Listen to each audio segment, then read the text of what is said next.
కలిపి 9 మంది పిల్లలున్నారు.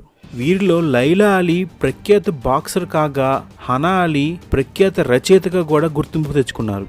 ఇతను తన చిన్నతనంలోనే అంటే 12 సంవత్సరాలు ఉన్నప్పుడే బాక్సింగ్లోకి ఎంటర్ అవడం వల్ల 22 సంవత్సరాలకు వచ్చేసరికి ప్రపంచంలోనే హెవీ వెయిట్ ఛాంపియన్ కింద ఎదిగాడు. అప్పటి వరకు ప్రపంచంలో ఎంతో ఫేమస్ అయిన సోనీ లిస్టన్ అనే హెవీ బాక్సర్ పైన 1964లో వరల్డ్ ఛాంపియన్షిప్లో అతని పైన గెలుపొంది ప్రపంచంలో ఛాంపియన్గా నిలిచాడు. ఆ తర్వాత 1967లో కూడా హెవీ వెయిట్ టైటిల్ను సొంతం చేసుకున్నాడు. ఆ తర్వాత వరుసగా 1964, 1974, 1978లో కూడా వరల్డ్ హెవీ వెయిట్ ఛాంపియన్షిప్ కింద నిల్చున్నాడు. ఇతను గొప్ప బాక్సింగ్ ఛాంపియన్గానే కాకుండా గొప్ప మానవతావాదిగా కూడా పేరు పొందాడు. దాంతోపాటు కొన్ని వివాదాస్పద సంఘటనలు కూడా కొనసాగాడు.